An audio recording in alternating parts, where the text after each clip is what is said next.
arte es un puente entre el individuo y el grupo. Sí, ya sé que da muchísima pereza a estas alturas intentar responder a la maldita pregunta de qué es el arte. Llevamos demasiado tiempo destruyendo cualquier respuesta a la pregunta de qué es el arte, tanto que ya no nos apetece responderla. Al mismo tiempo, necesitamos entender lo que es para poder hacerlo. Aunque sea imposible encontrar una respuesta universal que nos sirva a todos, creo que es imprescindible que cada uno de nosotros encuentre su respuesta particular.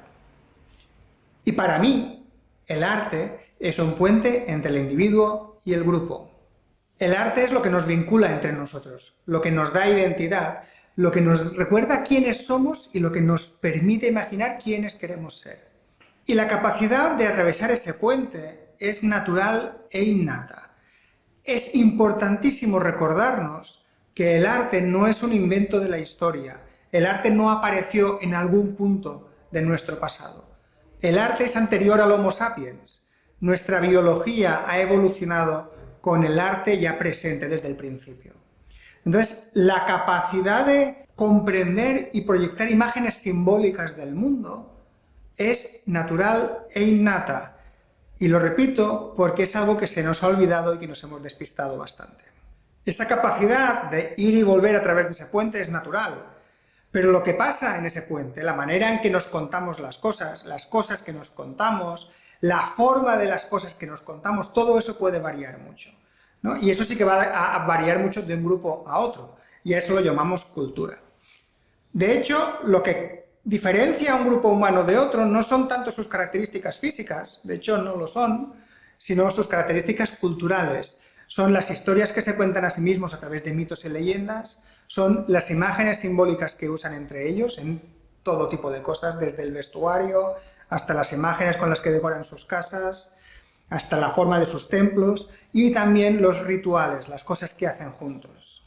Y a través del arte, a través de ese puente, cualquier individuo del grupo puede proponer cosas nuevas, puede proponer visiones del mundo nuevas. Y eso lo solemos hacer en forma de cuentos, de relatos, de canciones, de cuadros, de esculturas, de bailes, de cualquier forma artística. Como individuo yo puedo usar ese puente para lanzar esa visión al grupo y el grupo la va a recibir. Entonces, ahí pueden pasar varias cosas. Puede pasar que el grupo la reciba y no le interese nada, entonces yo tendré que trabajar más mi arte para que les resulte más interesante, o puede pasar que el grupo reciba ese arte, lo considere profundamente interesante y lo integre en su propia visión simbólica del mundo, en su propia cultura. Si consigue eso, el puente va a ser entonces de vuelta. El grupo va a usar siempre su cultura, el arte propio de ese grupo, para conformar la identidad de los nuevos miembros. Es verdad que con el paso de los siglos el arte se ha ido bifurcando, especializando y haciéndose cada vez más complejo. Pero no nos equivoquemos, el arte no va de que la gente nos admire por nuestro dominio de la técnica y el lenguaje. El arte no ha sido nunca solo entretenimiento o simplemente decorativo o simplemente un lujo. Puede haber tenido partes de esas cosas, pero el arte siempre ha sido algo mucho más profundo y mucho más esencial, que está en el corazón mismo de la vida en comunidad. Y lo está desde el principio, lo recuerdo. Y los artistas, a este lado del puente, en el lado de los individuos, somos la chispa que va a permitir que la sociedad pueda imaginar cosas distintas. Pero un artista no es solo el que tiene ideas o el que se imagina cosas, el artista es el que es capaz de llevar esas imaginaciones o ideas a la realidad, a convertirlas en algo presente en la realidad, algo que los demás puedan percibir con sus sentidos y puedan tener una relación con él. Para bien o para mal, la sociedad va a seguir siempre lo que nosotros propongamos. Ahora noto que el mundo del arte está como en crisis, de alguna manera. Noto que hay muchos artistas que están perdidos y desanimados. También noto que, en general, nos hemos vuelto bastante irrelevantes para la sociedad. A la gran mayoría de la gente no le interesa lo que hacemos. Creo que durante demasiado tiempo, en estas últimas décadas, el arte se ha encerrado solo en sí mismo. Ha estado hablando solo de arte para artistas, ¿no? Entre grupos de artistas e interesados por el arte, y hemos dejado de hablar del mundo a la comunidad.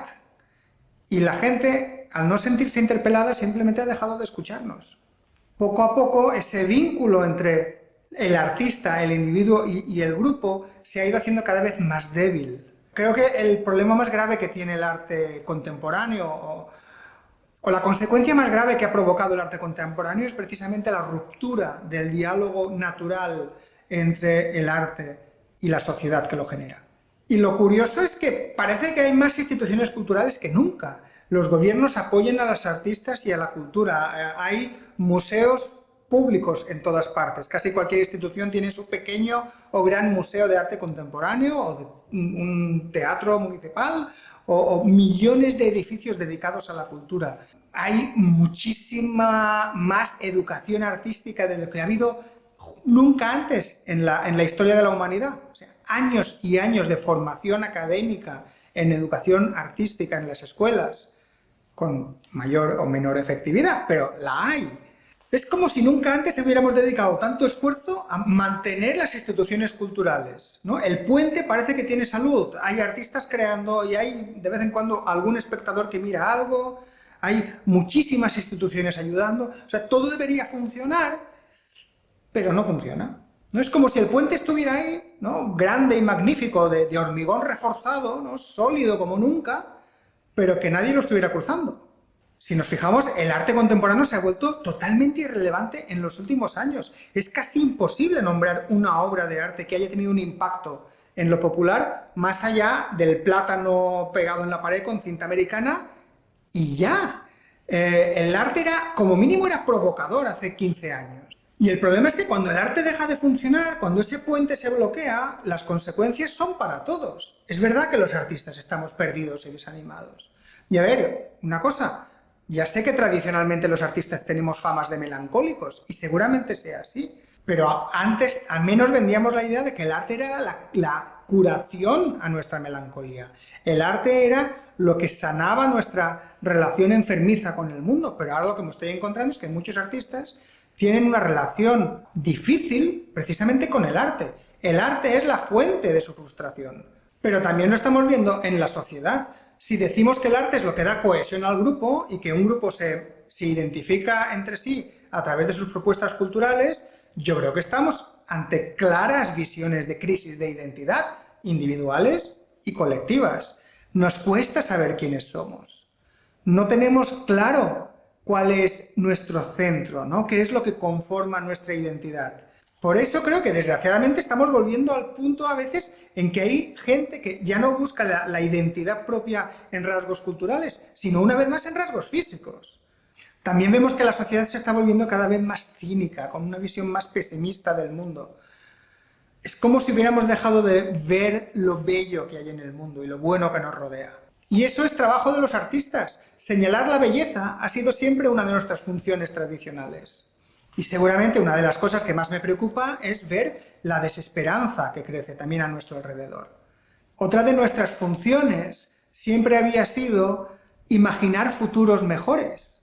Era proponer visiones optimistas del futuro. Los artistas no solamente somos notarios de quiénes somos, también somos los primeros que proponemos quiénes queremos ser, hacia dónde queremos ir como sociedad. Nos imaginamos posibilidades, que después llegarán ingenieros, políticos y filósofos y todos los demás a intentar ponerlo en marcha. Pero ya no somos capaces de imaginar un mundo mejor. No hay obra ahora mismo que se proyecte hacia el futuro, ¿no? Incluso a veces en un futuro cercano, que no sea una distopía desesperanzada. Entonces, literalmente estamos viviendo en el mejor de los mundos imaginables, porque no podemos imaginarnos uno mejor, pero estamos profundamente insatisfechos con él.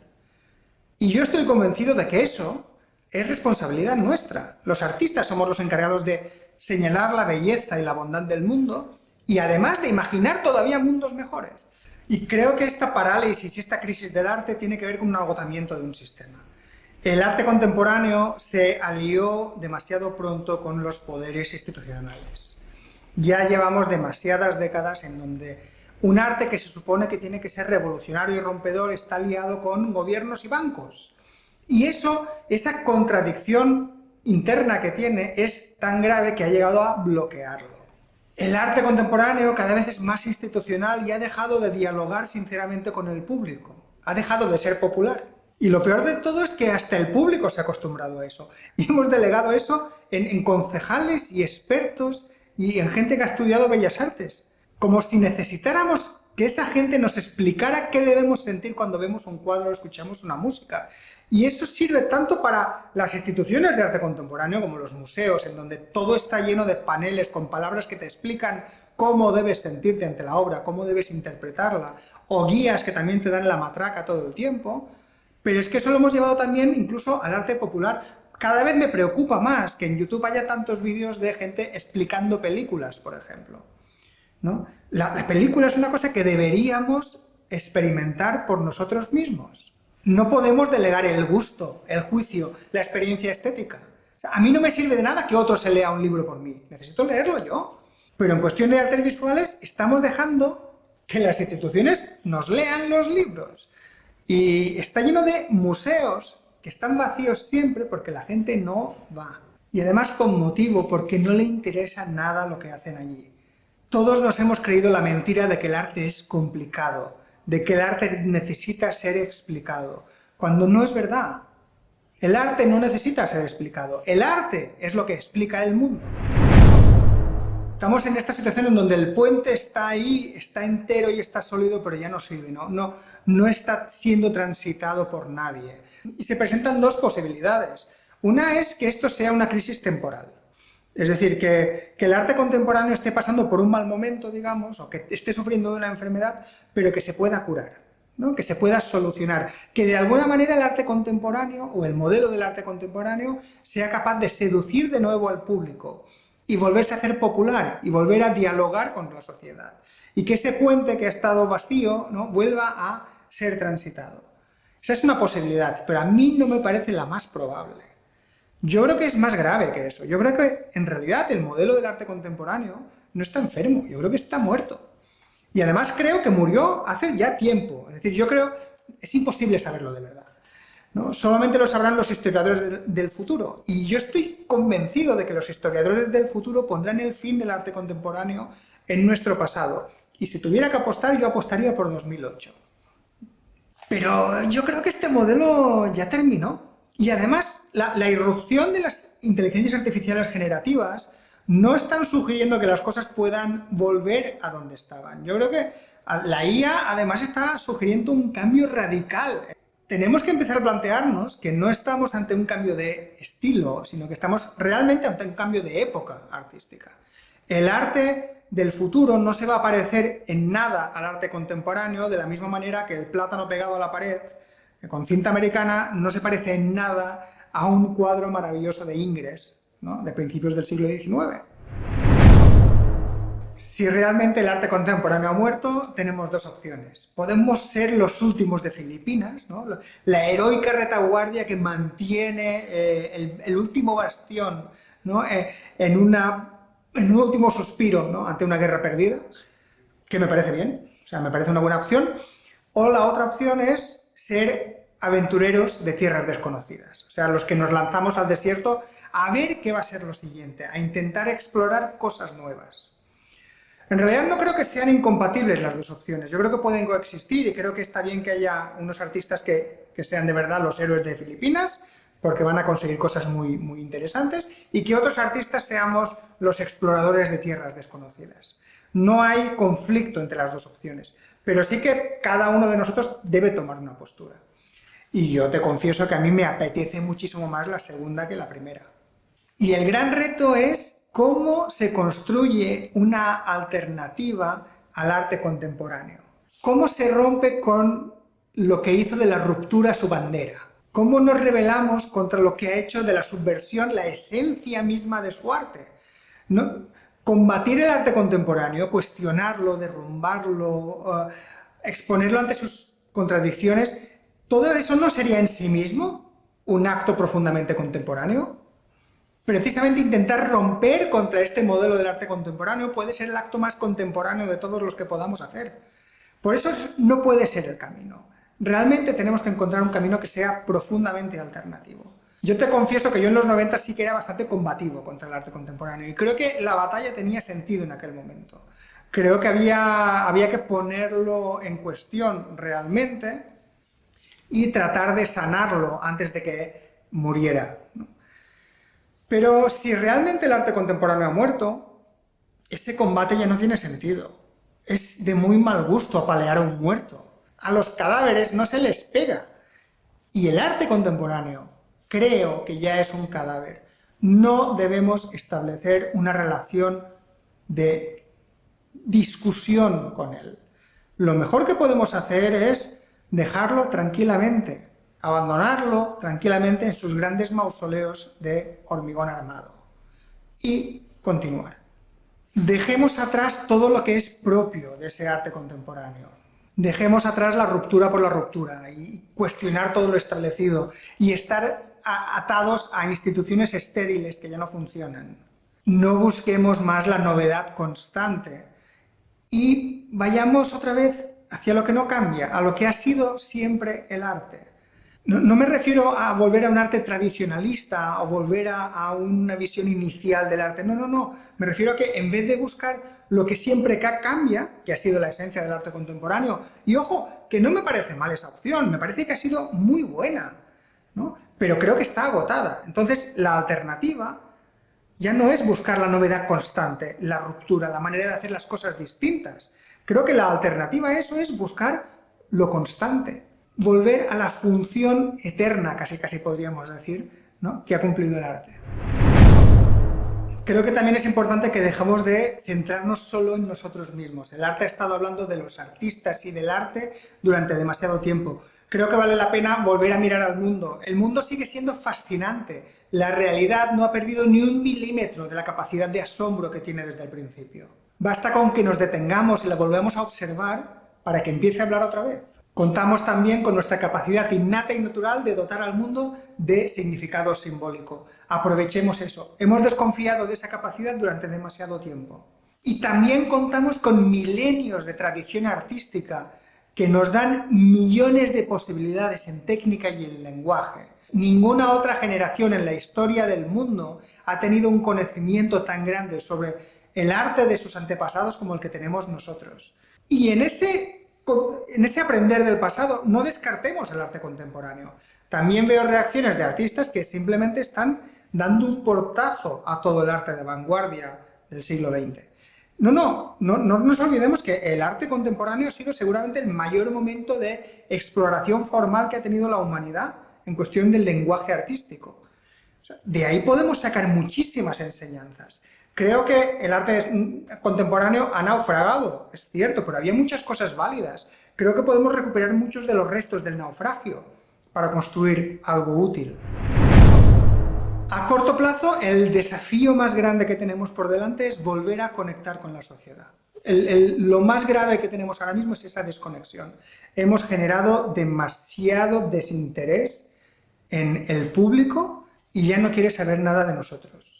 El puente que sigue en marcha, ese puente mastodóntico de hormigón armado, ya no funciona.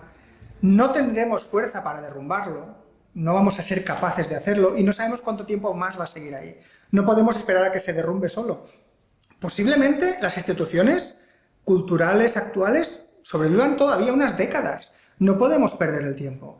Ese puente no lo podemos destruir, no podemos esperar a que se caiga solo, y la única alternativa que tenemos es empezar a construir pequeñitas pasarelas nuevas. No vamos a construir un puente sólido y fuerte desde el principio. Creo que tenemos que empezar a tirar líneas, casi como si fueran puentes de cuerda, de estos como los de Indiana Jones, ¿no? Muy inestables al principio. Y está claro que algunos de esos pasarelas de cuerda no van a aguantar y se van a romper en algún momento. Y algunos van a ser tan terriblemente inestables que nadie se va a atrever a pasar por ellos. Muchas de las cosas que probemos no van a funcionar, pero algunas sí, ¿no? Y si conseguimos tender una pasarela, aunque sea endeble, pero que de nuevo consigamos que las personas y las ideas vuelvan a transitar por ella, va a ser inevitable que esa pasarela se refuerce con el tiempo y se convierta en un puente un pelín más sólido, y pues un pelín más sólido y un pelín más. Tenemos que conseguir que el público nos vea otra vez. El arte verdadero es siempre fascinante, pero no podrá hacer nada, no podrá conmover a nadie si nadie lo mira. Yo creo que ahí es donde tenemos que ser realmente creativos. Quizás el modelo de sala de exposición o galería de arte esté ya agotado o sirva exclusivamente para pequeños núcleos cerrados. Quizás debemos atrevernos a buscar nuevas maneras de contactar con la gente. Creo que ya no es válido que esperemos a que la gente venga a vernos. Necesitamos que el arte vuelva a estar donde está la vida. Y no tengo ni idea de cómo va a ser. Tengo algunas intuiciones y las estoy probando. Pero creo que tenemos que dejarnos llevar por ideas un poco extrañas. Quizás el arte del futuro se parezca a un titiritero que llega con un carromato a la plaza del pueblo, o a una banda de música que toca en un bar, o vete a saber, alguien que vende historias en un puesto de un mercado. Somos exploradores en tierras desconocidas, no sabemos cómo va a ser, pero tenemos que atrevernos a intentarlo, a salir y a aparecer de nuevo en el mundo, aunque sea en medio de la indiferencia y el ruido. Y no bastará con que nos vean. Además, tenemos que conseguir que lo que hacemos les guste. Y eso sí que es algo que es revolucionario. Mira, yo esta charla la he hecho con grupos de artistas en vivo. Y este era uno de los puntos que más hacía saltar chispas, ¿no? Proponer que el arte debe gustar al público no debería ser revolucionario, pero resulta que lo es. Llevamos mucho tiempo despreciando el gusto popular. Los artistas hemos sido condescendientes con el público, les hemos mirado por encima del hombro, hemos dicho frases absurdas como que el público necesita ser educado. Yo me he hartado de oír esa frase, justamente en el momento de la historia en donde el público ha sido más educado que nunca. Y creo que el problema ha sido que los artistas hemos dejado de necesitar gustar al público porque nos hemos aliado con el poder, con las instituciones públicas y privadas, y hemos conseguido que esas instituciones nos den dinero a cambio de hacer cosas aunque no gusten a nadie. Y cuando digo gustar no quiero decir que tenga que ser superficial, que tenga que ser dulzón, simplón, no me refiero a esas cosas, me refiero a que haya algo atractivo que seduzca la atención de la gente. Y eso se puede hacer de manera profunda. Durante algunos momentos, en el siglo pasado, el arte buscó esa relación con el público a través del escándalo y a través de provocar. Y yo creo que eso puede funcionar en modelos de sociedad donde las cosas están perfectamente ordenadas y en entornos muy conservadores, jugar a ser provocador puede llamar la atención del público. Pero eso ya no está pasando.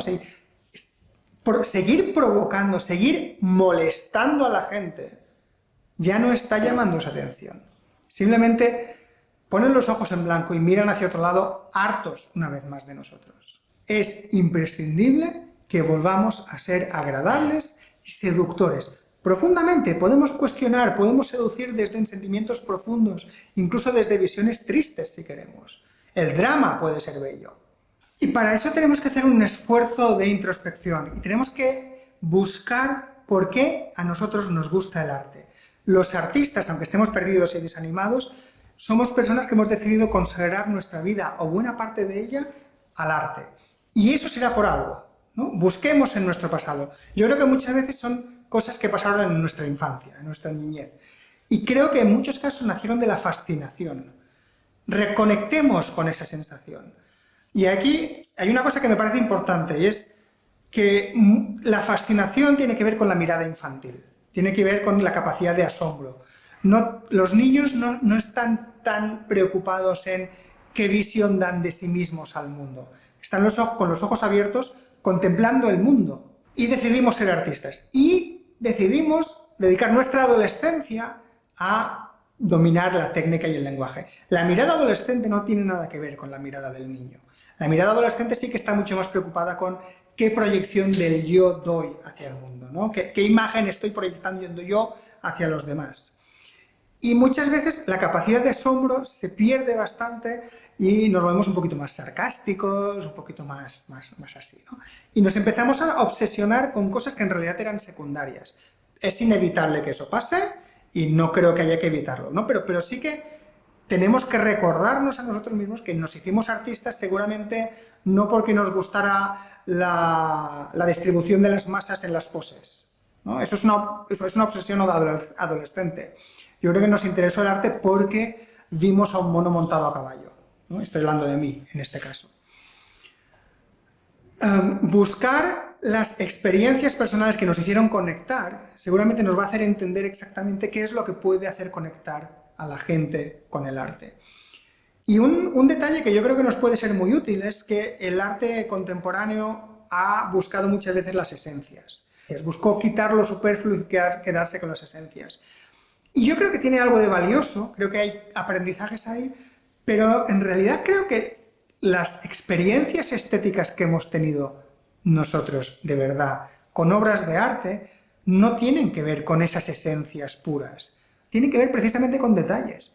Ante una obra de arte nos enamoramos de el brillo de una mirada, de cómo un rizo se cae sobre la frente, del pliegue de una tela, de cómo una textura se proyecta sobre una forma. A veces son cosas muy pequeñitas, ¿no? Entonces, creo que si hacemos ese esfuerzo de buscar en nuestra propia experiencia qué es lo que nos enganchó, qué es lo que nos gustó, qué es lo que nos ha fascinado en nuestro recorrido de experiencias artísticas, descubriremos que tiene que ver con lo pequeño, con lo detallista. Y yo creo que uno de los trabajos que tenemos que hacer, y una de las cosas que nos va a diferenciar del arte contemporáneo, es que uno de nuestros trabajos no es proponer grandes verdades esenciales, sino proponer multitud de pequeños detalles encantadores, ¿no? Chispas de encanto, chispas de gracia que hagan que la gente conecte, que de alguna manera sientan un enganche emocional con la obra. Pero aún así, aunque consigamos que les guste, aunque consigamos que vean lo que hacemos y que les guste lo que hacemos, no es suficiente. El paso final es conseguir que lo que proponemos les importe, que de verdad sea una novedad en sus vidas, que cambie sus vidas para bien, que sea una aportación valiosa. Ese es el final del trayecto en el puente. La fuerza del arte no está en decir lo que todos ya saben, sino en revelar lo que no ha sido dicho todavía. No funciona dar la razón al público o al pensamiento dominante. No se trata de disfrazar una obra de arte de supuestas excusas morales. Todas esas cosas pueden llamar la atención del encargado funcionario de la institución cultural, pero no deja huella en nadie más. Para que una obra importe, la comunicación tiene que ser profunda, sincera y desde el fondo del corazón. Tenemos que hablar de verdad de cómo vemos el mundo y tratar de conectar así con lo más profundo de los otros. Porque todos compartimos aspectos de la memoria, de nuestra identidad, nuestros sueños y nuestros miedos. Si miramos hacia el pasado, nos daremos cuenta que el arte siempre ha estado hablando de 4 cosas. La primera tiene que ver con quiénes somos. Es la pregunta de la identidad. Toda comunidad necesita reconocerse a sí misma, entender qué la une, saber qué valores comparten y qué heridas arrastran. El arte es el relato que nos contamos sobre nosotros mismos, el relato épico, el bueno, el de las virtudes, pero también el de la crítica y las contradicciones. Y precisamente de esas críticas y contradicciones podemos responder a la segunda pregunta fundamental del arte, y es ¿quiénes queremos ser? El arte no solamente es un retrato de quiénes somos, para lo bueno y para lo malo, sino que también nos propone las alternativas para ser todavía mejores. Todas las sociedades sanas se proyectan en visiones hacia el futuro, tienen claro hacia dónde quieren ir, qué valores quieren promover, qué defectos quieren corregir. El arte siempre ofrece imágenes de esa aspiración, visiones de la belleza, de la justicia, de la armonía, de la redención, y esas imágenes se convertirán en una especie de brújula moral hacia la que la sociedad tenderá a ir. La tercera pregunta es ¿a qué Dios adoramos? Y ojo, que no tiene por qué ser un Dios a la manera tradicional. Toda cultura tiene tendencia siempre a poner algo en el centro, una idea, un valor, una figura, una idea trascendente, ¿no? Pero es algo que de verdad está en el centro, en la médula espinal de lo que nos une. Muchas veces no lo reconocemos tanto por la importancia a la que le damos, pero sí que se reconoce muy bien porque es la figura ante la que hacemos sacrificios. Por ejemplo, sí que creo que el dinero ha sido el dios en las últimas décadas, pero creo que ya no, y me doy cuenta de que no porque estamos aceptando sumisamente ser cada vez más pobres, estamos sacrificando nuestra riqueza a cambio de algo superior, y ese algo superior es el Dios, es ante lo que sacrificamos cosas que son aparentemente valiosas. El arte revela cuál es ese Dios, lo celebra, le construye altares y hace que sea visible y compartido para todos. Nuestro trabajo, en parte, también es descubrir cuál es ese Dios en nuestro tiempo y construirle los altares adecuados. El demonio es lo que nos aterra, pero ante el que no nos rendimos. No estamos dispuestos a hacer sacrificios al demonio. Cada época tiene sus demonios, puede ser la muerte, el caos, la corrupción, la violencia. Uno de los trabajos que ha tenido siempre el arte es reconocer esos monstruos y atraparlos, encajonarlos en obras para poder exorcizarlos, para tenerlos controlados. Si somos capaces de responder a estas 4 preguntas, estaremos dando los primeros pasos para construir un arte del futuro verdaderamente útil. Yo tengo mis propias intuiciones y si te apetece puedo contarlas en otro vídeo, pero de momento prefiero dejar las respuestas para que le demos vueltas entre todos. De verdad creo que estamos en un momento especialmente difícil para muchos artistas, es muy duro para mucha gente. La crisis que vivimos es profunda en la sociedad y también en el arte, pero creo que podemos conseguir salir de ahí. No me preocupa tanto que el arte pueda desaparecer, porque, como decía antes, el arte está con nosotros desde el principio, entonces el arte encontrará su camino. La cuestión es si queremos participar de esa búsqueda del nuevo camino, o no. Lo que planteo es muy difícil, lo sé, pero tampoco tenemos mucha alternativa a intentarlo. Es decir, habrá que probarlo, habrá que tirar pequeñas cuerdas para empezar a construir pasarelas entre el grupo y el individuo, habrá que encontrar maneras de proponer cosas, de proponer visiones del mundo a los demás, y también tendremos que hacer el esfuerzo de buscar nuestras propias visiones, no buscarlas, no ser simplemente espejos de obras de otros, ¿no? Creo que de verdad necesitamos mirar al mundo y contar lo que vemos, simplemente eso, lo que hemos hecho siempre. Y creo que necesitamos hacerlo desde la esperanza. Es verdad que parece que todos son cenizas a nuestro alrededor. El arte contemporáneo ha estado destruyendo cualquier certeza hasta que ya solamente quedan astillas que estamos removiendo, ¿no? Ahí. Pero yo creo que el arte del futuro lo construirá la gente que sea capaz de no rendirse, de no desesperarse y de seguir buscando algo de fuego entre las cenizas.